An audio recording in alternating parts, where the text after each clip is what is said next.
Welcome to Solutions. Art and artists play an important role in affecting change. We'll explore how internationally renowned local artists are changing our perspective of the world by exposing us to the realities of modern life. Garth Lens is a multi-award-winning international photojournalist with the heart of an artist. Wow, I'm looking back to a 1993 Monday Magazine article, and it looks like you quit your day job to become a full-time photographer about 25 years ago. That's absolutely true, yes. All my education is in classical music. I'm a classical pianist, and I taught piano, and then I just became so, consumed and concerned about what I saw happening around me and thought I could make a contribution through photography, so I reluctantly, with mixed feelings, left my day job, but have been very happy and excited with the career that's followed. It really started with a concern about what was happening in my own backyard in terms of the old growth forests of British Columbia. When I came back from completing my university degrees in Ontario, I sort of came back with a new appreciation and concern about what was happening. And that really kind of started it all. The early work was very much focused on the impact of industrial forests here, and then went to Chile and went to China and Ecuador, and broadened that. And then more recently, as part of looking at the great northern forests, the boreal forests of the world, became focused on energy and energy extraction and those impacts, largely as a result of seeing the tar sands. It's kind of natural that when I was starting my career was very much about the huge concern was around deforestation, and of course that's still going on, but the fact is that a much more immediate, imminent, and worldwide threat is of course climate change and the extraction of fossil fuels too. Whether you're over some massive clear cut or over some massive mine or something, and oftentimes it is in a plane, you're having this kind of adrenaline and this visceral excitement about creating strong images that you think are going to make a difference, but you're not really emotionally connecting to exactly what you're seeing. And oftentimes it's kind of when I come home and in the privacy of my studio, looking on the monitor and kind of seeing like hundreds of images of this devastation, that the enormity of it kind of impacts you. And I, was oftentimes sort of sitting there with tears streaming down my face, looking at these images I was so excited about a few days ago and realizing what they really signify. I've always felt there was a personal responsibility to actually be involved in taking that message to people, to seeing that it gets in the right hands, and whether that's giving presentations as I have very widely, to putting those in international competitions like Wildlife Photographer of the Year, where that particular image ended up going to 40, 50, 60 cities and exhibits.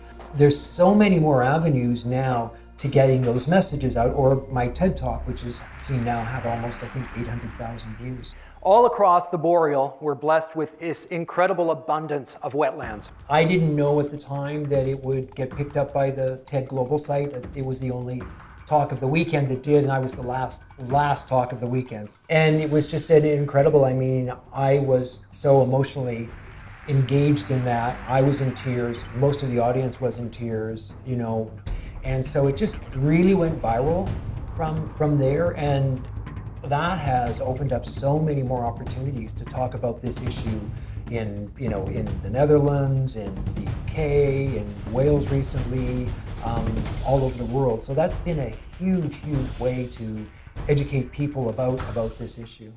And you're in a variety of these photography magazines and, oh gosh, the New York Review, National Geographic, correct? Yeah, it's been in Geo, it's been in Time, it's been in Esquire, it's been pretty much everyone that's done stories on tar sands. They seem to get to me.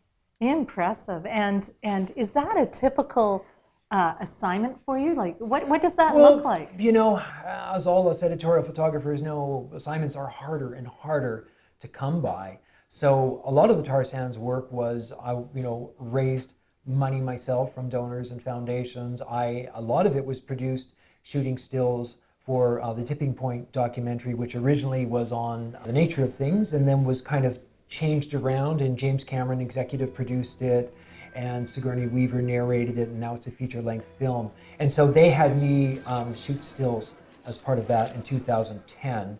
My first introduction to the tar sands was in 2005, when it was part of a very, very large like 3-month, 80 days in the field, commissioned by a coalition of environmental groups, and that was my first introduction to it. Almost all of my work is dealing with these extremely grim subject matters. The last big assignment, which was looking at the oil refinery infrastructure in Houston and in Port Arthur, and you see these just devastated communities of the most dreadful poverty right up against the banks of the refinery, and you have high rates of leukemia and a lot of other health issues. The air quality is really bad. You don't have to go to Houston. You can go to the Chemical Valley in Ontario and the First Nations community of Anjamon, which is surrounded by oil production and has incredible health issues there as well. The thing about artists is that we kind of look at things a little bit differently. And I think rightly or wrongly, sometimes the public is so used to hearing things from environmentalists, from scientists, from lawyers, that to have a different perspective, I think, is refreshing. And I think when it comes from a photographer who has spent a lot of time on the ground, I'm not sort of studying these subjects, in a sort of abstract, dislocated way. I'm right in the middle of it. I'm talking to the people who are directly affected. I'm breathing the SO2 and the benzene that they are. And so I think that you're seen as having a certain degree of integrity. And, I try to use that as best I can. Do you know of how your work has impacted any major change? It's already, you don't want to sort of claim that your picture saved this or your picture saved that. So it's hard to quantify. But I think when you have an image, like I think, that particular image has been used more than any other tar sands image. I think it's fair to say it's become maybe the iconic image of the tar sands. I think that, we all know the way still images can brand themselves into their subconscious. I mentioned, a man holding back a line of tanks, and instantly we see that image in our mind. A little girl running down a road in Vietnam. I almost can't hold back getting choked up. We all see that image and we feel the emotional connection to it. And so I think that is the incredible power of still photography in particular. Thank you so much. Yes, indeed. Thank you. Creatively United premiered Sea Blind, Sara Robertson's policy-changing feature film in 2016. We asked Sara how she got into filmmaking. I started going to the Arctic as a 20-year-old. All I had was an engineered underwater camera, and I slipped underneath the Arctic ice. I'd always wanted to do that, to see underneath the ice sheet what was there. And I saw the seals, the harp seals, narwhals, belugas, and was smitten. And after that, I knew that I wanted to spend my life telling stories about the Arctic ice. And I've been doing it now for almost 30 years. So there's not many places, geographical areas in the world where you can see so much change within such a short period of time. Oh man, this is what the Arctic's all about, mostly weather. Arctic Tale really was a film from the animals' point of view, from the bears and the walruses' point of view, and what it was like for them to experience climate change. But we wanted to show what their reactions were and their adaptations were as they were going through 7 years of their lifespan. It was made for kids and was really one of the first films to be put out for families to talk about climate change. If your mom and dad buy a hybrid car, you'll make it easier for polar bears to get around. It was actually a very serious film, even though it used animals to tell the story. I used the animals as metaphors for us. And what the animals were going through, of course, is what we would have to learn to go through as well. And it was a really great film, made in Hollywood for families and got a great distribution. And then just recently I made Sea Blind, a completely different film about the global political situation in the Arctic. Because the ice is melting, now the Arctic is open to a lot of exploitation from resources and from shipping. The movie Sea Blind is about how the northern hemispheric shipping might be rerouted through the Arctic and what the consequences to that are. Sea Blind is really about the price of shipping our stuff. I'll put some stuff over there. You put your stuff over there. I'm putting my stuff over here. Here's another place for the stuff. Hey, we got more places than we've got stuff. We're gonna have to buy more stuff. what we get at in the film is about pollution and emissions, and how much emissions is actually put into the atmosphere because of shipping. Global shipping is using, I think, somewhere over 400 million tons of fuel. That's quite a lot. One of the biggest statistics that jumped out at me as I was researching the subject for this new film was a piece I read in The Guardian, which stated that 17 of the largest ships emitted more sulfur pollution than all the cars on the planet. It's a magnificent thing to think about, and it really propelled me to look deeper into the shipping emission problem that exists in the world, which actually very few people knew anything about. Because it's so high in contaminant, when it's combusted, it emits a whole range of toxic and deadly contaminants to the air. And one of the ones we're most concerned about is black carbon. Black carbon is really dangerous in terms of climate because it sucks up sunlight and then converts that sunlight to heat the air directly, but it also deposits on snow and sea ice and melts it faster. So the problem with that is once you've emitted it, it's going to stay there and have impacts for a long time. Yeah, shipping really is a secretive industry, hidden away from us, and very unregulated, as it turns out. And the second most compelling piece of research that I understood is that marine black carbon, the black ash that is distributed after the ships go by, is actually the second leading cause of global warming after CO2. Ships emit enormous amounts of black carbon on ice, turning the white ice black. And this is a huge issue if we're going to have increased shipping through the Arctic. Just one of the largest ships burns 380 tons of fuel a day. Black carbon is about 1 million times more powerful per unit mass at warming the air than carbon dioxide. It took a concerted effort over basically 20 years to develop the algorithms necessary to study the impacts of black carbon properly. One of the things I discovered in 2000 was that black carbon is the second leading cause of global warming after carbon dioxide. When the ice is turning black, it loses its reflectivity. And so it can't reflect heat back up into the atmosphere. Instead, it absorbs the heat and melts the ice sheets much quicker. The problem is, there is a continuous source of black carbon. It's being emitted in the atmosphere all the time. Shipping must do its part to stop emitting black carbon. And there is a way. It doesn't have to burn the dirtiest fuel on the planet. But so far, solving the black carbon effects of shipping emissions has gained little traction. What has attracted media attention is the human health problems caused by shipping.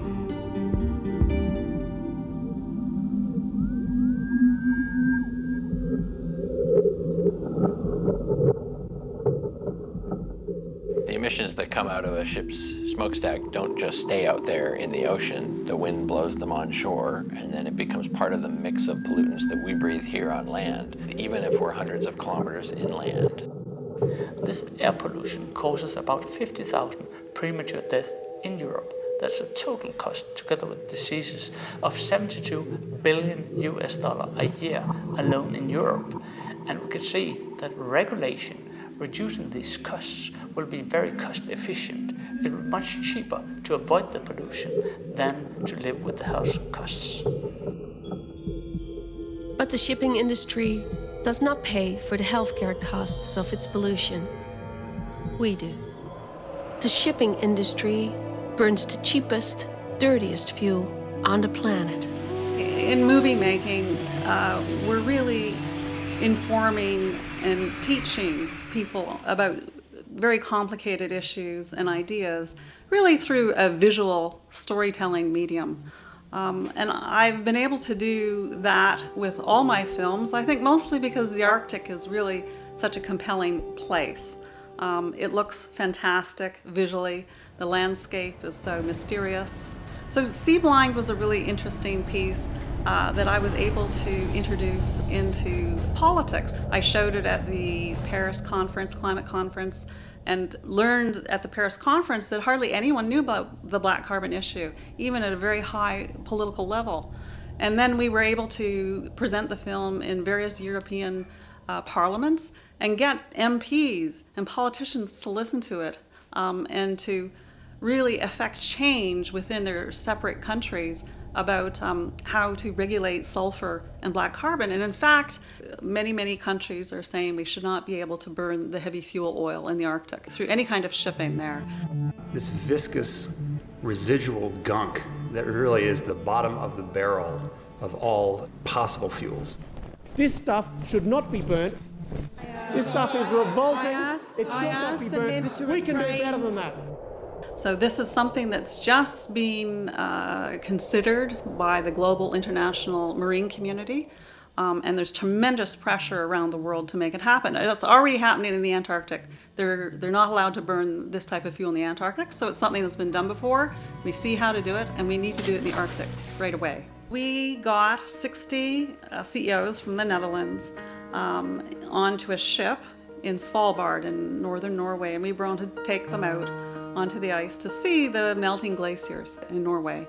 And afterwards, we sat them down and made them do workshops, working with each other with 5 different sectors of CEOs, energy, transportation, all working together and figuring out how they're going to meet the 2-degree challenge that in fact all industries and all people are obligated to make. How are we going to basically cut our emissions by 50%? To meet the 2-degree challenge. And that was an extraordinary event because you had some of the highest powered companies all working together, and we live streamed directly to broadcast. So they were able to speak about it publicly. It's very unusual. We wouldn't do that here in North America. Originally from Cortes Island, David Ellison is an internationally recognized fine art photographer whose work is in galleries worldwide. David Ellison, your work is so evocative and beautiful. I get lost looking at your images, and then I find within the image something that just jars me. I think that was intentional, wasn't it? Yes, it was. Yeah, that's definitely a tactic or tool that I like to use in my work. And especially the landscapes that you spoke of. My very first series is called Future Imperfect, are exactly that: big, large, beautiful landscapes all from BC here, with the human figure inserted into the landscapes there as well. Tell us why they're nudes and what you're trying to say. Well, with that series, the title of the series, Future Imperfect, it perhaps speaking to what may be coming down the line for us in the future as human civilization and the human race. And so I wanted to put the human figure back into these vast landscapes, and the vast landscapes speak to the ultimate power of the environment and of the natural world over the humans. And it's essentially putting ourselves back into sort of a sense of perspective with where things lie. And your skulls, tell us about that project. I found that was like just jarring, like so simple yet so compelling. Yeah, that's my most recent body of work, and that series is looking at combining again humans and the natural world, looking at the collision of the natural world and our positive aspects of human civilization, and trying to find a way to navigate or suggest a way to navigate through current crisis, which is using the human skull as a symbol of perhaps our greatest achievements, things like science and medicine. And combining those with again remnants of other creatures from the world, and making a lot of these things, some of them like these ones here, making them into these sort of masks that reference ancient cultures that did live more in harmony with their environment. And I'm looking at using those as sort of a symbol of something that I'm suggesting we need to look at to again sort of reinterpret and bring back into our culture as a way to help move forward. Tell us what's coming up. I'm in a show right now at the Museum of Nature in the Netherlands with The Last Stand. That series was photographed on my family's land on Cortes Island, and it started out as a documentary series about the large old growth stumps that are all over BC. Any British Columbian knows those on site. And also looking at my family's part in all of that, because the trees that I photographed, or the stumps that I photographed, were originally taken down by my grandfather and great uncle. So looking at personal responsibility and one's own history within what's happening in environmental crisis, and sort of the roles that we all play in it. I mean, my work is definitely all based on all of the work that the scientific community does, and that's where I get all of the inspiration for my work. And I believe that, you know, we need to approach things based on the science for what's happening right now and facts. But also we need to, if we're going to address this in a complete way, I think we need to address it in an emotional manner, and that's where the arts come in. And I think that the scientific community and the artistic community are perfectly poised to meet together and make work that really opens people's eyes and hits them on an emotional level. Heather Lynn became creatively united and married Danton J after meeting and performing for the first time together at a Creatively United festival. So I'm actually just one part of a bigger project called the Decades After Paris Project. My husband and I started this a couple years ago, just after getting back from the New York City People's Climate March, which happened in New York City with 400,000 plus other people. $1 here, $1 there. What would you pay for a world that's fair? And when we went to that march, our first time going to a march like that ever, we thought, what can we do to help contribute to the movement, to the cause of acting on climate change? And so together we decided that let's put together an album that can really be, the focus of the album could really be raising awareness of climate change and creating dialogue between groups of people who have differing perspectives on it. Tell us more about where your music's going. Yeah, so our first album together, Decades After Paris, 32 minutes is a story from the People's Climate March to the Paris Climate Conference, and then decades after that. And it's had quite a lot of success. We've been playing for school groups and at rallies and for private functions. And now we're really starting to feel, even though our story goes into the future, we're starting to feel the impacts we expected to see decades into the future. We're feeling them now. We are carried away, seeking more, we're carried away. So now we're starting to examine what is really going to mobilize people to come together to solve this challenge. What I had seen a lot in my career was people giving presentations, people observing them, and not really necessarily feeling motivated all the time, because the information they received was not really touching on their emotional, what should be their emotional reaction to the subject matter. So our music is meant to do that. This topic of climate change is something that we have to come to terms with in the sense of grief as well. So the way things were is not the way things are going to be. And as we know, there's a lot of division in the world. So we're starting to reflect on, you know, the escalating nature of these challenges and our need more so than ever to come together to solve them. There is a sense of needing to mourn the loss of what we've had and to come into this new space and figure out how to function in a new world. And are you working with other people like Holly Arnson? That is something we're exploring right now. Holly and I have worked together for years. I've been a backup singer, and I'm a Voices of Nature alumni. I was a student at the time she was beginning her programming. And I'm very excited to see what Holly's been doing. She continues to produce amazing work, and I'm really privileged to be a part of it. So Decades After Paris and Voices of Nature are sort of teaming up in the next while, and we're just exploring that now too. We had them at Creatively United, and they almost took the roof off. It was so good. Oh, they're just full of energy. And when Holly brings the children up on stage that she's been coaching and working with, and the educators who are just so passionate about the topic and the music, it's pretty magical. I think that the real space for collaboration is between the people who really value having music in their space that don't necessarily have the capacity for doing this sort of thing, and groups like Holly and Kevin's, the Voices of Nature, and Decades After Paris. And Danton and I have found ourselves most recently in a few classrooms and schools singing our Decades After Paris music, and then having a conversation with the youth about what it means to their future to have a future with climate change, and what they're excited about in terms of career opportunities and sustainable economy and these other kinds of things. And I know that Holly and Kevin are just in there with the kids exploring, for example, marine ecology and the importance of salmon in our ecosystem. So lots of collaboration to be made between the arts and with artists and other artists, but also artists with community members, local government and schools, and the corporate world as well. One of the things that I reflect on in a new song we're going to be releasing in the next year is certainly the connectedness we have through things like social media, but then this tension about how do we really feel about these things when it's not exactly impacting us in the moment, but maybe it will impact us soon enough. You have a song called Apocalypse Sky, I think is what we're going to call it. It's still in development, but yeah, that's one of the ones.